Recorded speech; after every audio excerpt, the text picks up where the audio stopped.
Bisa Anda menyaksikan Breaking News bersama saya Togi Sinaga. Pemirsa, KPU RI ini akan melakukan rapat pleno terbuka penetapan Presiden, Wakil Presiden terpilih pada hari ini, Rabu 24 April 2024. Dan KPU mengundang seluruh paslon Capres-Cawapres 2024 dalam rapat pleno yang digelar di Aula Gedung KPU.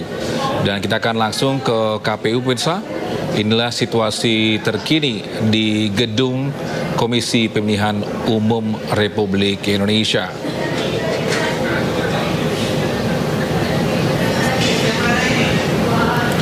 Ya, inilah situasi terkini di kawasan Gedung Komisi Pemilihan Umum atau KPU Republik Indonesia. Sejak tadi pagi ini sudah terlihat penjagaan ketat oleh TNI Polri gabungan untuk mengamankan jelang penetapan Presiden dan Wakil Presiden terpilih 2024. Sementara itu kita akan melihat situasi terkini juga di kediaman Prabowo Subianto di Kartanegara, Jakarta Selatan.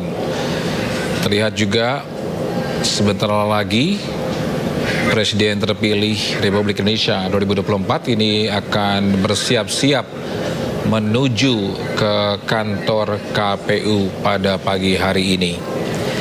Komisi Pemilihan Umum akan menetapkan Prabowo Subianto dan Gibran Rakabuming Raka sebagai pasangan Presiden dan Wakil Presiden terpilih hari ini. Dan dikabarkan pemirsa, untuk acara ini akan dimulai pada pukul 10 pagi waktu Indonesia bagian Barat.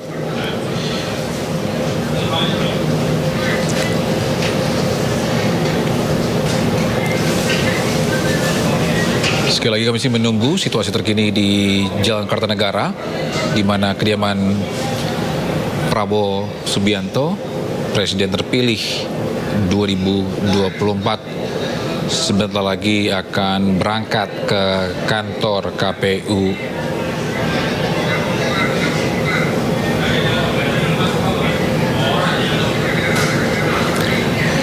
Sekali lagi pemirsa, Komisi Pemilihan Umum Republik Indonesia KPU akan menetapkan Prabowo Subianto dan Gibran Rakabuming Raka sebagai Presiden dan Wakil Presiden terpilih 2024 hari ini.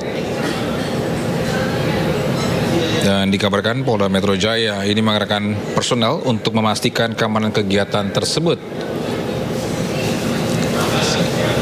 Ya, inilah pemirsa mobil kendaraan atau konvoi yang di dalamnya adalah Presiden terpilih Republik Indonesia 2024. Ini akan menuju ke Gedung Komisi Pemilihan Umum. Inilah iring-iringan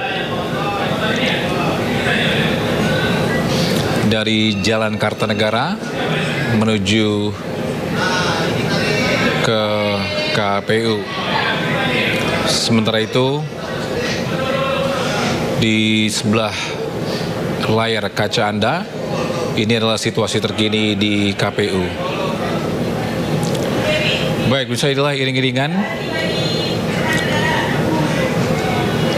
dari konvoi untuk Presiden terpilih Republik Indonesia untuk 2024-2029 Prabowo Subianto. Dan rencananya pemirsa, hari ini akan dilaksanakan acara penetapan versi KPU itu jam 10 pagi waktu Indonesia bagian Barat. Dan dari pihak kepolisian pun juga menginformasikan bahwa untuk hari ini ada sebanyak 4.051 personel gabungan TNI Polri ini untuk diterjunkan untuk mengamankan penetapan Presiden di KPU Jalan Imam Bonjol, Jakarta Pusat hari ini. Dan dikabarkan juga pihak polisian akan melakukan rekayasa lalu lintas secara situasional tergantung kondisi di lapangan. dan pengalihan arus lalu lintas akan diterapkan manakala terjadi eskalasi di lapangan. Dan kami pun juga berharap tidak ada eskalasi di depan kantor KPU pada pagi hari ini.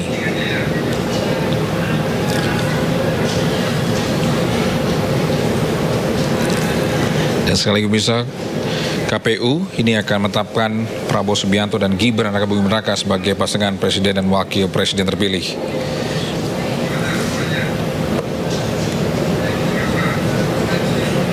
Dengan demikian, pemirsa, surat keputusan KPU nomor 360 tahun 2024 tentang penetapan hasil pemilu nasional tetap sah dan berlaku. Dan dikabarkan pemirsa, selain presiden dan wakil presiden terpilih akan hadir di KPU, pihak KPU pun juga mengundang dari paslon dari 01 maupun 03 ke KPU.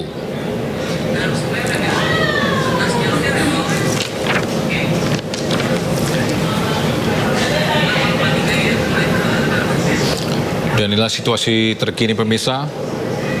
Iring-iringan sebelumnya berangkat dari kediaman Prabowo Subianto di Jalan Kartanegara, Jakarta Selatan, ini sedang menuju ke kantor KPU Jalan Imam Bonjol.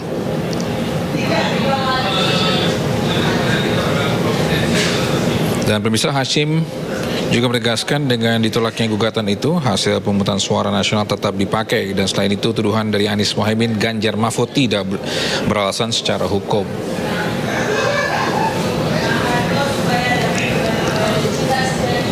Dan terkait dengan pengamanan hari ini pemirsa, sekali lagi TNI Polri atau personel gabungan TNI Polri ini sudah menurunkan sebanyak 4.051 personel gabungan TNI Polri untuk mengamankan penetapan presiden.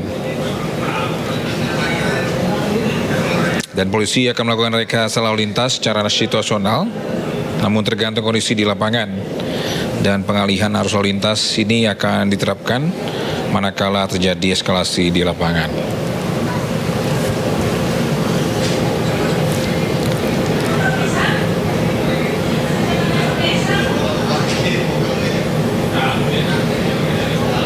Dan dikabarkan pemirsa, seluruh personal yang terlibat pengamanan untuk selalu bertindak persuasif, tidak terprovokasi, dan untuk mengedepankan negosiasi, pelayanan, dan humanis, serta melaksanakan tugas sesuai prosedur. Namun kita pun juga berharap situasi di depan KPU pada pagi hari ini untuk jelang penetapan presiden wakil presiden terpilih ini agar berjalan dengan lancar, aman, dan kondusif.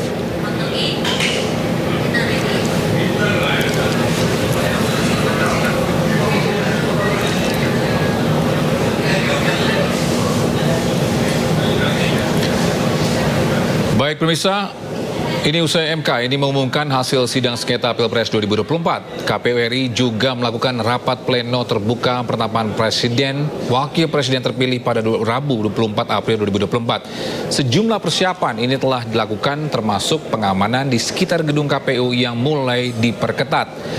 Dan untuk membahasnya kami sudah terhubung dengan Nyarwi Ahmad, pengamat politik. Selamat pagi Bang Nyarwi. Oke. Gimana kabarnya Bang Nyarwi pagi hari ini, sehat Bang? Baik, ya. Baik Bang, KPU hari ini akan menggelar penetapan pasangan pemenangan Pilpres 2024. Bagaimana tanggapan Bang Nyarwi? Ya, saya kira ini bagian dari proses tahapan pemilu ya.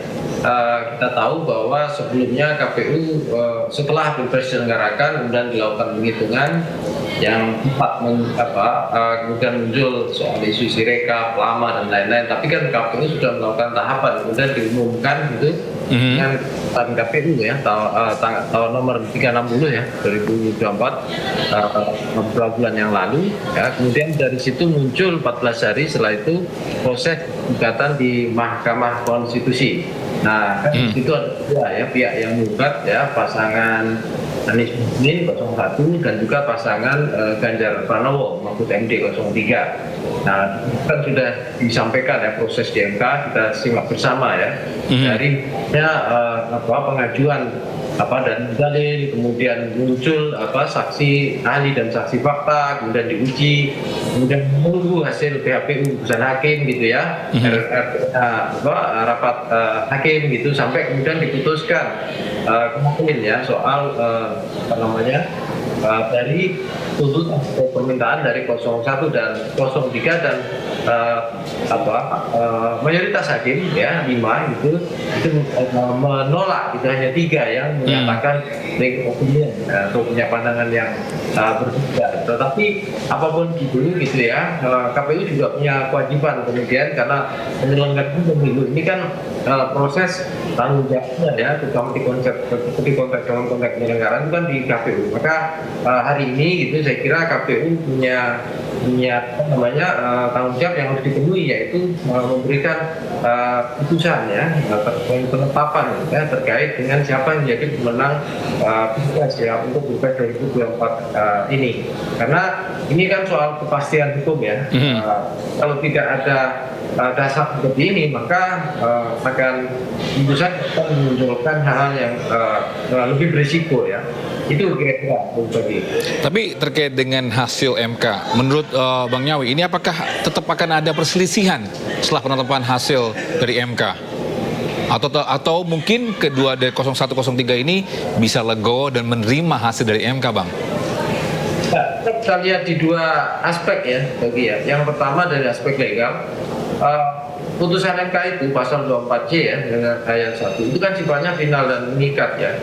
Artinya apa yang diputuskan gitu, meskipun sebagai contoh lah ya, putusan MK 90 yang dianggap bermasalah secara soal etik dan lain-lain, tetap saja itu jalan kan gitu. Artinya mengikat. Nah, sama persis gitu, apalagi putusan MK sekarang ya soal perselisihan hasil pemilu ya dari pilpres ini, dan tidak disadari dan diketahui bersama oleh para elit gitu bahwa semua putusan dilakukan terkait dengan PHPU dan dilakukan oleh MK itu sifatnya final and binding ya, bersifat final dan mengikat, dan putuskan harus dijalankan. Itu satu. Terus yang kedua, kalau kita simak ya dari pernyataan para tokoh putusan MK kemarin gitu, memang beberapa nada-nada misalnya ketidakpuasan, kekecewaan gitu ya. Tetapi mayoritas itu kalau kita simak itu kan sudah menyatakan menerima. Bukan hanya putusan MK tapi kemenangan. Sebagai contoh misalnya cawapres Anies Mohaimin itu Caimin itu menyatakan kemenangan. Ya. Kemudian para tokoh-tokoh ya partai yang mengusung capres gitu baik 01 Anies Mohaimin maupun 03 Ganjar Mahfud itu juga menyatakan istilahnya menerima, terlepas bahwa ada hal-hal yang dipertegas tentang dissenting opinion ya. Ada hakim MK. Tapi overall atau secara umum saya lihat itu tidak ada penolakan yang luar biasa gitu. Itu kedua. Terus yang ketiga, kalau misalnya sifatnya penolakan, kemarin juga kita lihat ya, ada misalnya terutama dari masyarakat ya, ada tokoh-tokoh gitu ya, ada demonstrasi juga gitu untuk mendukung putusan MK yang diharapkan MK itu mengambil peran agresif gitu itu, tapi walaupun faktanya tidak sampai ke sana gitu. Tetapi demonstrasi atau kemudian kritik ya, gerakan-gerakan masyarakat itu juga tidak terlalu melakukan penolakan, termasuk misalnya kelompok-kelompok yang mendukung Pak Prabowo Gibran kan gitu. Apalagi Pak Prabowo Gibran menghimbau kepada para pendukungnya untuk karena tidak terjun di jalan misalnya dengan cara merayakan kemenangan berlebihan atau misalnya ikut-ikutan misalnya mengkritik kelompok-kelompok yang melakukan gugatan di MK dan begitu. Jadi saya kira dalam kondisi hari ini gitu ya, proses Pilpres 2014 itu sudah di titik-titik akhir ya, menjelang putusan ini kan gitu. Itu kira. Ya, walaupun mungkin kalau kita baca di media sosial dari PDIP pun juga berharap untuk penetapan KPU ini bisa diundur nih Bang. Berarti belum bisa legowo dari pihak PDIP atau gimana Bang? Ya, yang kita dengar kan baru PDIP saja. Iya. Kalau coba kita cek dari yang lain itu misalnya PKS gitu ya, kemudian PKB, kemudian Nasdem seperti itu ya. Itu kan juga artinya tadi saya bilang kan sebagian besar. Gitu ya. Nah pertanyaannya kalau misalnya diundur gitu ya, Itu kan ada harapan hal yang mungkin entah secara politik atau secara legal itu harus selesai kan gitu. Tetapi kalau secara legal, secara hukum itu kan tahapannya sudah selesai di tahapan di MK kan gitu ya.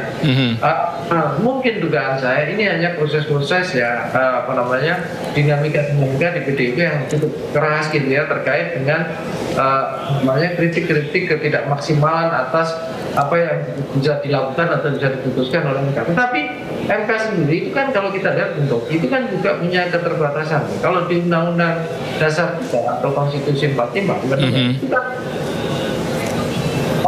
tugas MK itu kan hanya 5 saja kan. 4 yang diatur di pasal 24 ayat 1 itu yang termasuk PHPU maupun peran partai politik. Nah, satu lagi itu ditambah dengan mengalami proses impeachment presiden di pasal berikutnya itu.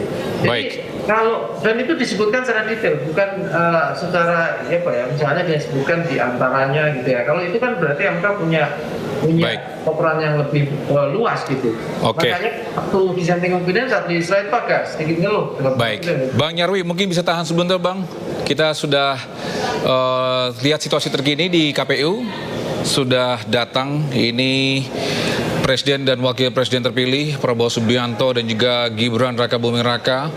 Ini sudah tiba di gedung KPU RI menggunakan kemeja putih. Kedua Presiden dan Wakil Presiden terpilih ini menggunakan kemeja putih.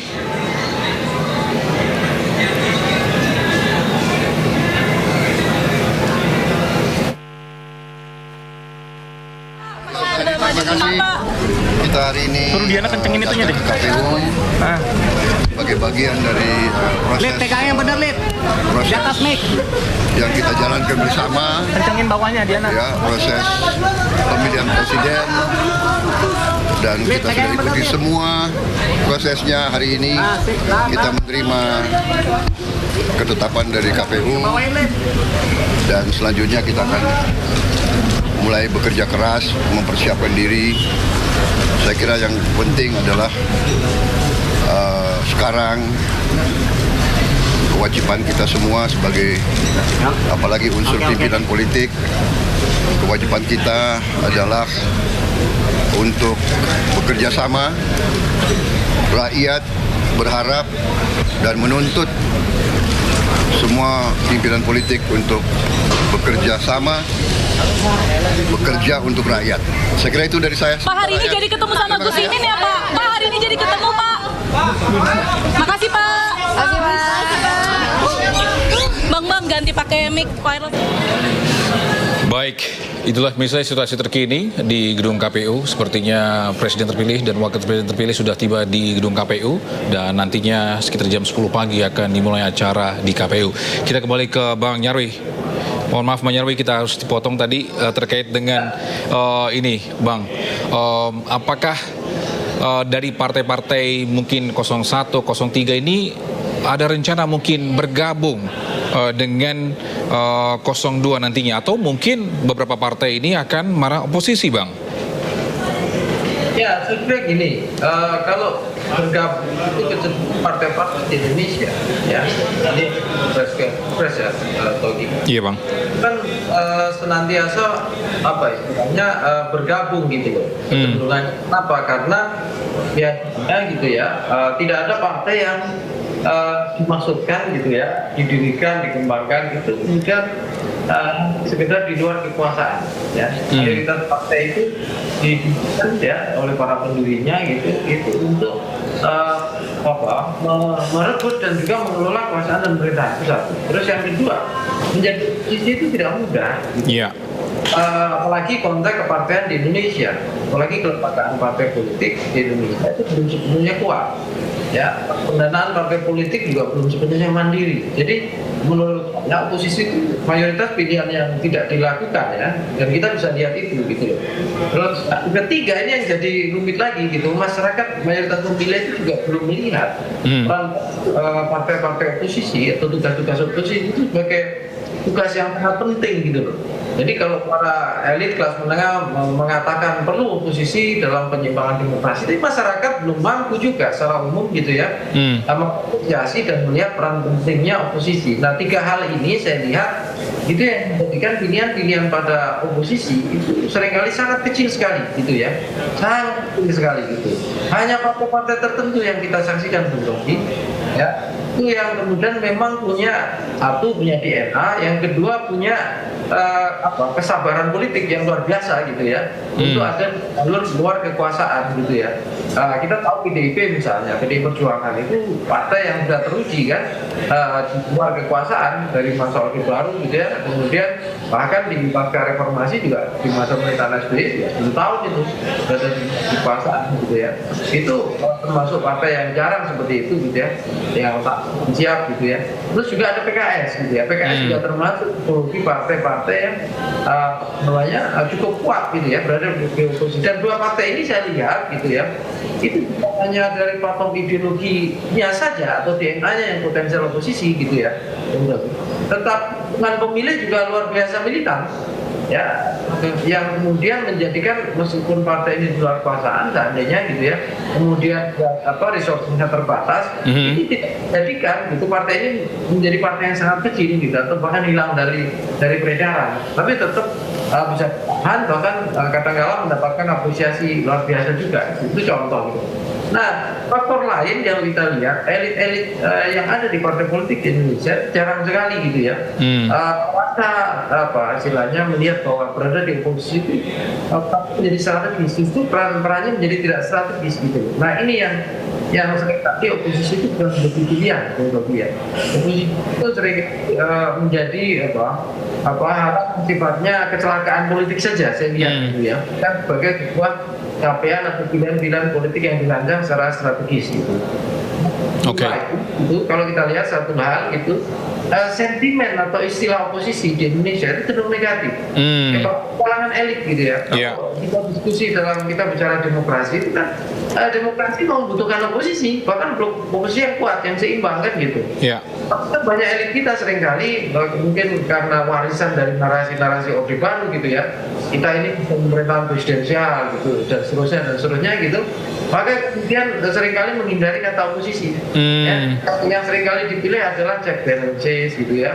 Kemudian yang dipilih lagi adalah bahkan kalau di zaman Presiden dulu itu ketika Demokrat luar kekuasaan itu bahasanya bukan partai oposisi tapi partai penyeimbang begitu ya. Penyeimbang. Jadi, ya. Oposisi itu dianggap masih nuansanya luar biasa negatif. Memang betul. Kenapa? Karena masa Orde Baru ini mungkin generasi Z milenial atau apa tidak banyak menyimak ya. Di masa baru itu oposisi itu diistilahkan sama dengan makar melawan negara gitu loh, yang memberontakan dan lain-lain. Nah, ini yang saya lihat itu orang itu banyak elit pun masih trauma dengan kata oposisi hingga menjadi sesuatu yang negatif ya Bang ya.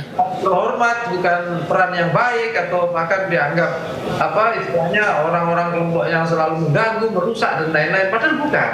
Bisa dijalankan dengan cara yang terhormat, yang baik juga. Itu kira-kira bagi ya. Iya.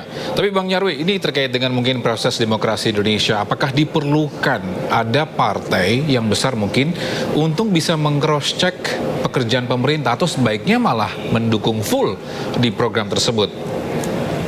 Sekarang begini, ada perdebatan di banyak pemimpin dunia maupun kalangan akademisi ya. Orang itu berpikirnya kan gini, nation state first gitu, kita berpikir dua kepentingan negara bangsa duluan gitu, atau kita democratic first, democratic institutionalization first. Jadi apakah menata pilar demokrasi yang jauh lebih diperlukan kan gitu. Yang adalah dua-duanya. Demokrasi tetap harus kita jaga, kembangkan gitu, memperkuat negara bangsa dengan agenda-agenda pembangunan, kemajuan, kesejahteraan juga sama-sama kan gitu. Tetapi seringkali itu dua pilihan itu tidak bisa kita raih bersamaan. kemudian harus kemudian mana diprioritaskan dan kemudian mana yang dalam tanda petik terkorbankan kan gitu. Tapi kita ini Indonesia, kita belajar berdemokrasi, kita menjadi negara demokrasi ini sudah hampir 20 berapa tahun? 20 ini 2004 ya, berarti 25 tahunan lebih kan gitu. Iya. Ya, itu kita negara demokrasi keempat dari sisi jumlah populasi dan kita sudah cukup istilahnya dikenal luas sebagai negara demokrasi gitu. Dan kita itu bukan menjadi follower lagi untuk demokrasi, justru kita menjadi contoh dalam berdemokrasi kan gitu. Nah, kalau misalnya dalam konteks demokrasi itu tentu dibutuhkan blok namanya apapun namanya itu, entah oposisi atau penyeimbang atau apapun kan gitu. Nah, ini tentu butuh membutuhkan peran-peran partai politik dan para tokoh untuk berpikir ke arah sana. Mungkin apa kemarin-kemarin gitu ya, tanpa adanya check balance atau posisi yang kuat, kan banyak juga pihak-pihak yang katakanlah dianggap kecewa atau tidak puas kan gitu ya. Nah, terkait dengan beberapa hal ya, mulai dari perumusan kebijakan yang super kilat gitu ya, yang sangat elit sentris kepentingannya gitu ya, minim diskusi atau minim ini gitu ya. Kemudian juga kadang-kala juga ini suara-suara di luar kekuasaan kurang mampu terakomodasi, itu juga membutuhkan artikulasi dari kelompok-kelompok oposisi kan gitu. Jadi blok atau oposisi yang kuat itu sangat diperlukan dimanapun kan gitu. Tetapi kalau kita lihat gini lah Bu, kemarin ya Pak Prabowo Gibran kan kemenangannya 58%. Iya. Artinya tetap ada harapan masyarakat 42% itu ada kelompok-kelompok yang mewakili mereka kan gitu. Ya kemudian juga tetap menjadi penyeimbang atau oposisi atau apapun namanya ya, yang itu tetap bisa mengingatkan bagi aktor-aktor atau organisasi yang mulai kekuasaan ya, yang sedang berkuasa di masa depan. Ini kalau dari oposisi itu kan blok oposisi itu bisa menawarkan kebijakan alternatif juga, yang kebijakan alternatif itu juga ada hal yang lebih baik yang tidak bisa dilihat di dalam kelompok-kelompok ada di dalam kekuasaan. Karena dalam formula politik maupun marketing politik, orang-orang ada dengan kekuasaan terlalu lama itu akan miopik. Miopik itu bukan berarti dia tidak bisa melihat, dia bisa melihat, tetapi kemampuan daya lihatnya atau perspektifnya akan beda dengan mereka yang ada di kekuasaan gitu loh. Ya, di kekuasaan itu kan punya resource apapun, ya kan? Tentu dia punya gitu, tetapi cara melihatnya akan tetap berbeda dengan orang-orang yang ada di luar kekuasaan. Nah, fungsi cara melihat berbeda ini yang kemudian diperlukan untuk dan adanya kelompok-kelompok luar kekuasaan atau posisi menawarkan kebijakan alternatif yang kemudian orang-orang yang merasa gitu, dalam tanda petik merasa ya, tidak akomodasi kepentingannya atau bahkan hal-hal yang diinginkan atau banyak nilai-nilai atau prinsip-prinsip yang diinginkannya kan gitu.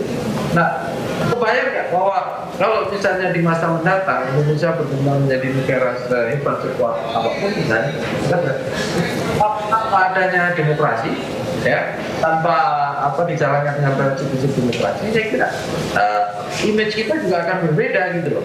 Karena rata-rata di negara Asia lah khususnya itu tidak banyak itu negara maju atau negara hebat yang dikelola dengan demokrasi. Rata-rata itu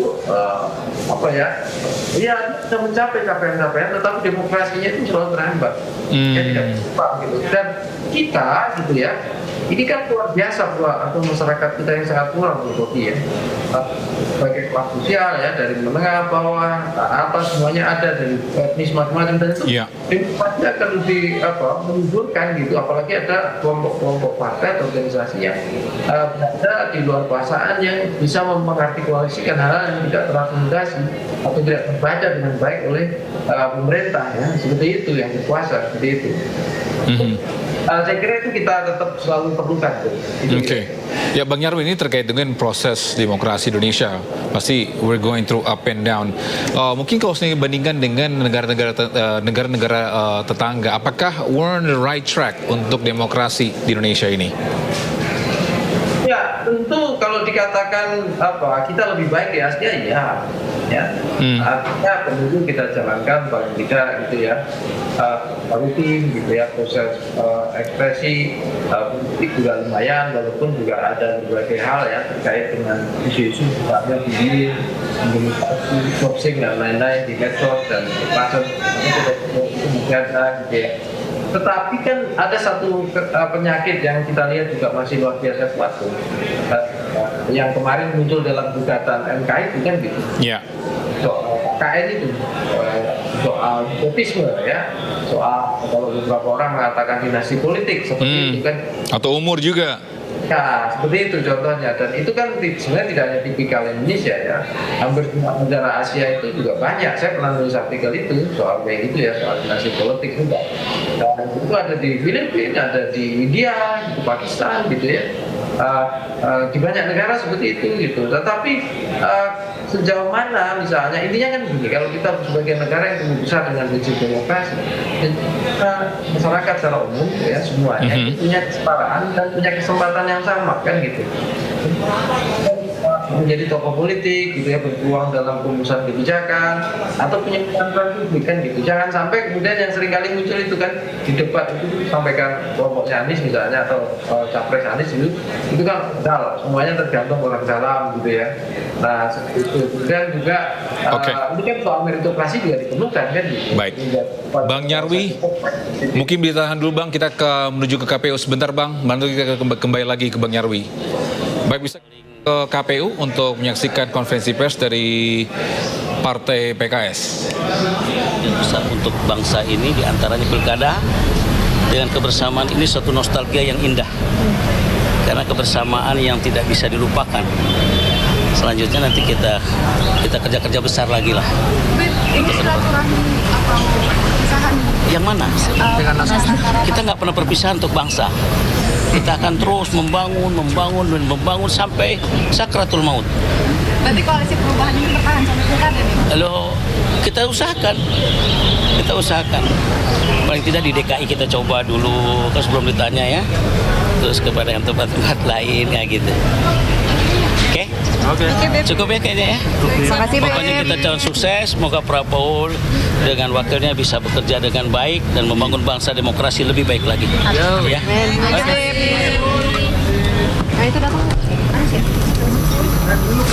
Dan dari Partai Kesejahteraan Sosial, dan kita kembali ke Bang Nyarwi Ahmad selaku pengamat politik. Bang Nyarwi, kita kembali lagi Bang.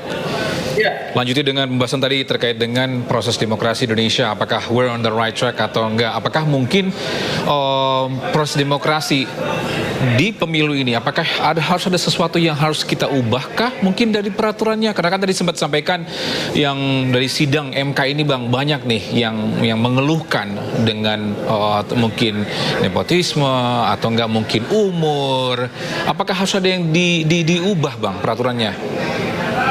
Kalau bicara perbaikan demokrasi, tentu pintu masuknya adalah salah satunya menata sistem dengan regulasi kan gitu. Cuma yang kita simak ya dari salah satu hakim MK yang menyatakan di sini, misalnya Israel kan itu seperti keranjang sampah. Jadi kalau semua masalah nggak bisa diselesaikan atau diharapkan diselesaikan, kemudian dilempar ke MK, kira-kira gitu. Iya. Nah, MK tidak punya tingkat otoritas dan kewenangan dengan sertifikasi yang begitu, tandanya kita punya keterbatasan juga. Bang Nyarwi, kita berarti menata sistem yang lebih baik kan gitu. Iya, Bang Nyarwi, mungkin bisa tahan sebentar Bang. Baru saja tiba Pak Anies Baswedan dan Muhaimin Iskandar tiba di KPU. Izin Bang untuk bertahan sebentar Bang. Semua kami kerjakan dengan tanpa melupakan dan ingin mengingatkan pada semua bahwa pada sidang kemarin banyak sekali catatan-catatan yang harus menjadi bahan perbaikan. Kita harus tetap diingat. Di sisi lain kita hormati proses pemilihan. Sebabnya kami cukup ya.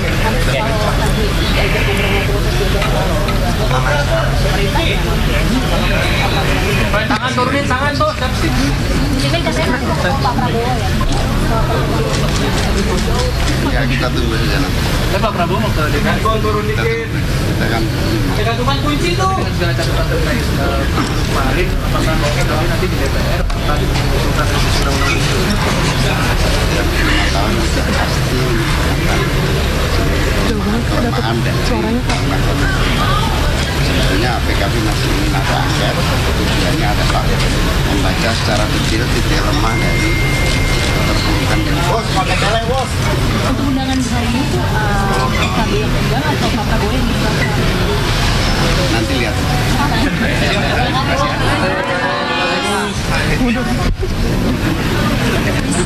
masuk suaranya. Mohon maaf lahir dan batin. Baik, kita kembali ke Bang Nyarwi. Bang Nyarwi, mohon izin nih Bang, kita harus bolak-balik terlebih dahulu.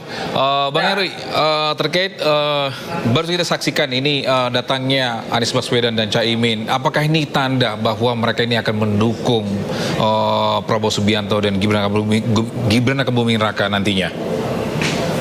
Ya, kalau contoh ya, misalnya kalau di situ kan ada beberapa partai ya, Bung Togi ya. Ya, dukung tidaknya itu kan kita lihat semua itu keputusannya di keputusan partai. Nah, memang ada capres dan cawapres yang juga menjadi pimpinan partai seperti Muhaimin Iskandar kan gitu. Ada juga yang tidak ya, seperti Pak Surya Paloh kan tidak gitu ya. Di situ capresnya Mas Anies misalnya begitu. Nah, kalau kita simak tentu sejauh yang apa ya, kita bisa simak dari jejaknya atau track record ya. Ada partai yang selama sekian puluh tahun terakhir itu memang cenderung akan lebih enjoy atau lebih nyaman hanya ada di luar di dalam kekuasaan. Ada juga yang tidak mengharuskan gitu ya, di luar di dalam kekuasaan eksekutif maksudnya, tapi dia punya peran-peran di legislatif yang kuat. Itu ada juga seperti itu. Nah, kemudian kita bisa lihat juga dari pernyataan-pernyataan terakhir pimpinan-pimpinan ya. Misalnya contoh, PKB itu kalau nggak salah Gus Jazilul Fawait Waketum itu kan beberapa kali menyatakan PKB itu sudah terbiasa di dalam pemerintahan kan gitu. Tetapi kalau kita simak kemarin pernyataan konferensi pers Caimin, Gus Imin itu kan kemudian PKB belum menentukan apakah oposisi gitu ya di luar kekuasaan atau ikut gabung kan gitu. Tapi kalau dari lihat variabel-variabel seperti ini, ada kemungkinan besar juga dugaan saya PKB bisa ikut gabung juga itu. Pemerintahan apalagi kalau misalnya kita lihat relasi-relasi sebelumnya, bahkan Caimin ini Gus Muhaimin pernah hampir menjadi cawapresnya Prabowo, walaupun tidak kemudian waktu awal koalisi ya seperti itu ya.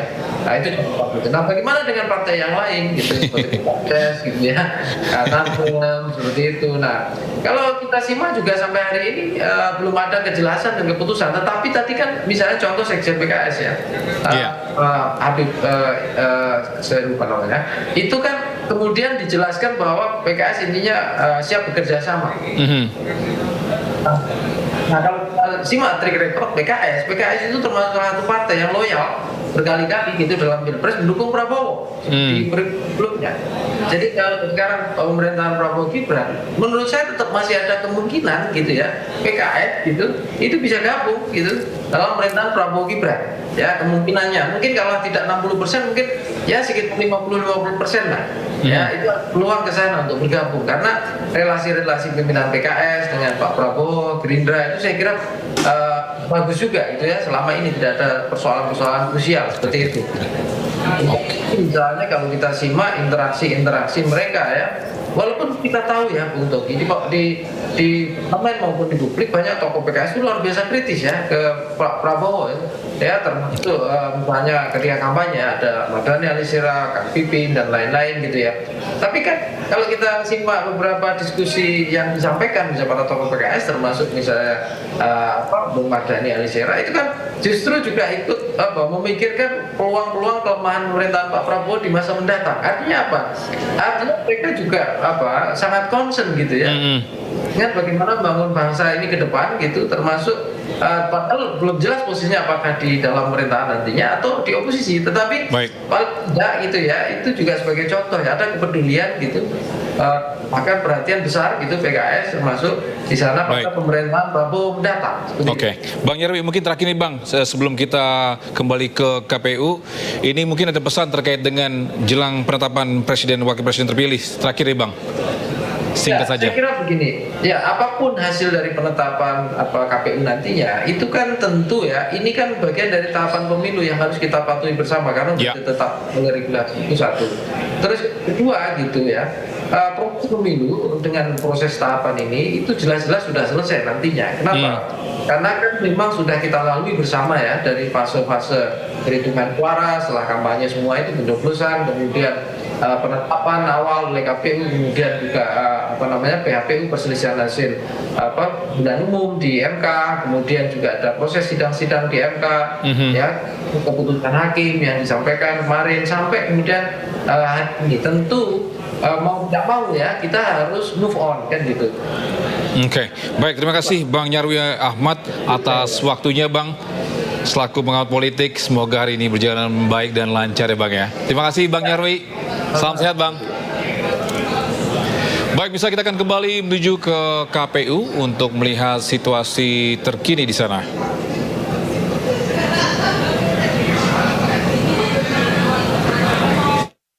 Aula gedung KPU di mana sebentar lagi akan melangsungkan acara penetapan Presiden dan Wakil Presiden terpilih 2024. Dan penetapan ini sudah dihadirkan. Tadi sempat kita saksikan Prabowo Subianto dan juga Gibran Rakabuming Raka telah tiba di gedung KPU pada pagi hari ini.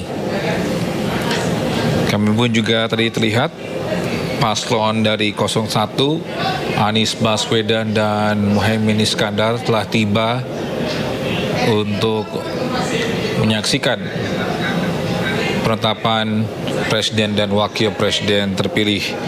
Namun kami pun juga masih menunggu undangan dari paslon nomor 3 akan hadir atau tidak.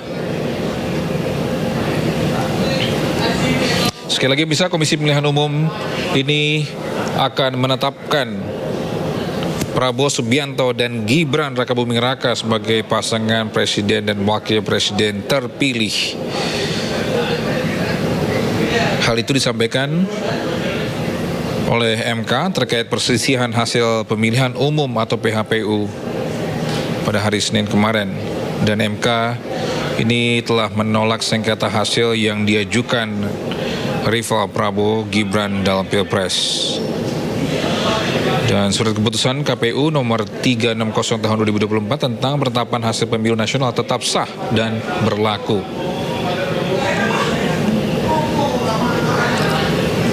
Dan terkait dengan penetapan Presiden dan Wakil Presiden terpilih, Misa, Hashim Asyari juga menegaskan dengan ditolaknya gugatan itu hasil pemungutan suara nasional tetap dipakai. Tuduhan dari Anies Muhaimin dan Ganjar Mahfud tidak beralasan secara hukum. Dan sekali lagi Misa, dalam keputusan KPU, Prabowo Gibran ini menang dengan perolehan 96 juta suara. Baik, kami juga masih menantikan untuk acara penetapan Presiden dan Wakil Presiden terpilih 2024 di gedung KPU. Sudah terlihat beberapa pendukung dari 02 ini sudah hadir. Ini ada pengacara Oto Hasibuan telah hadir.